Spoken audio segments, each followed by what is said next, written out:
नमस्कार, आप सभी का हमारी अंकुरम क्लासेस में स्वागत है। ये बीएड फर्स्ट सेमेस्टर की शिक्षा के समाजशास्त्री परिप्रेक्ष्य के अंतर्गत हम कुछ क्वेश्चन आंसर की सीरीज लेके आए हैं जो मोस्ट इम्पॉर्टेंट क्वेश्चंस हैं और ज़्यादातर हमें यही लगता है कि इसी में से आप लोगों को फंसेगा क्योंकि ये हमने छाँट के बनाए हैं।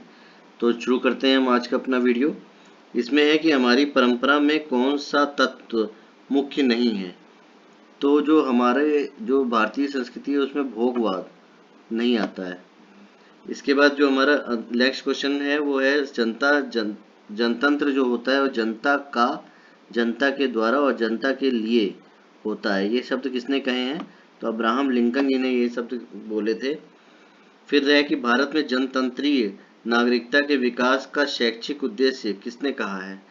ये एक बहुत मतलब कठिन ही क्वेश्चन है। तो मुदा लिसर कमीशन में कहा गया था ये आप देख लीजिएगा। भावात्मक एकता के कितने स्तर हैं? तो भावात्मक एकता के 4 स्तर हैं, 4। नेक्स्ट देखिए, राष्ट्रीयता क्या है? तो देशभक्ति के समान प्रत्यय है। फिर है कि मनुष्य पर किया गया विनियोग सर्वाधिक मूल्यवान पूंजी है। यह कथन किसका है? कथन और उसके जो वो हैं वो जरूर आते हैं कहने वाले अल्फ्रेड मार्शल इसका है। इसके बाद अर्थशास्त्र को धन से संबद्ध विज्ञान किसने नहीं कहा था? नहीं आप देखिएगा तो ये शूल्ज थे, इन्होंने नहीं कहा था। इस्लाम में क्या वर्जित है?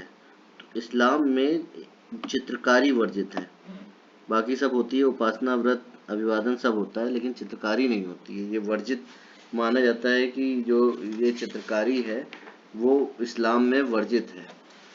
अब नेक्स्ट देखते हैं, महावीर स्वामी का जन्म दिवस कब मनाया जाता है? तो इसका जो जन्म दिवस है चैत्र शुक्ल त्रयोदशी को मनाया जाता है। सिख धर्म के 10वें गुरु आप सभी को मालूम होगा गुरु गोविंद सिंह हैं। भारत में अस्पृश्यता समाप्त करने के लिए कानून कब बना था? तो ये इसका जो सन है वो बहुत महत्वपूर्ण है, 1955 में बना था। 37वां है कि निम्नलिखित में से किसमें कार्य को अधिक महत्व नहीं दिया जाता है? तो ये जो ऑप्शन है वो नंबर 2 का आदर्शवादी शिक्षा को नहीं दिया जाता है। नेक्स्ट है कि संविधान की धारा 220 के अनुसार लोकसभा की सीटों का आरक्षण किसके लिए किया गया है? तो ये SC ST अनुसूचित जाति और जनजाति के लिए किया गया है। इंदिरा गांधी ओपन विश्वविद्यालय कहाँ पे है? मुक्त विश्वविद्यालय, तो ये दिल्ली में है। इसके बाद हमारा नेक्स्ट क्वेश्चन है, पत्राचार पाठ्यक्रम में किसकी आवश्यकता नहीं होती है? तो आपको ऑप्शन ही देख के समझ में आ जाएगा कि इसमें नियमित कक्षा की शिक्षण की आवश्यकता नहीं है, बाकी तीनों की आवश्यकता है। पाठ्य लेखन, व्यक्तिगत संपर्क कार्यक्रम और श्रव्य दृश्य साधनों का उपयोग कैसे करना है वो सभी होती हैं। जनसंख्या शिक्षा में क्या नहीं सम्मिलित हैं?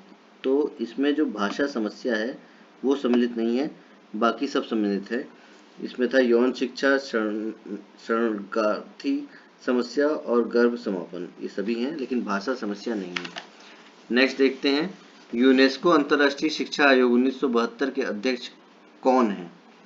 तो इसके जो अध्यक्ष थे वो एडगर फॉर ये हैं। इसके बाद सन 1958 में महिला शिक्षा से संबंधित कौन सी समिति थी? तो इसका जो सही ऑप्शन है वो तीसरा है, दुर्गाबाई देशमुख समिति।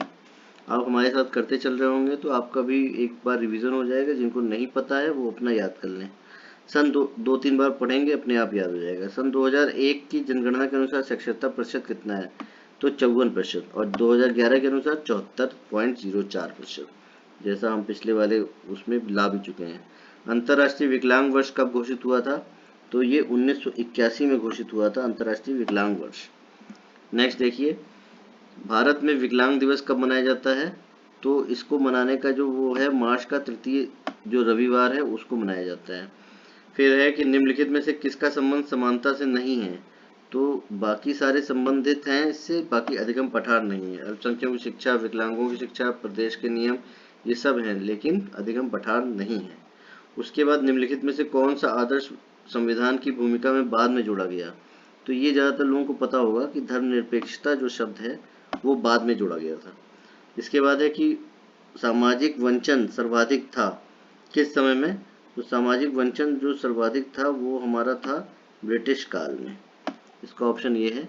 इस तरीके से हमारा आज का जो ये क्वेश्चन आंसर सीरीज़ है वो संपूर्ण होती है। हम नेक्स्ट वीडियो में करेंगे, वो जल्द लाएंगे। तब तक के लिए आप सभी का बहुत बहुत धन्यवाद। आपका दिन मंगलमय हो और नमस्कार।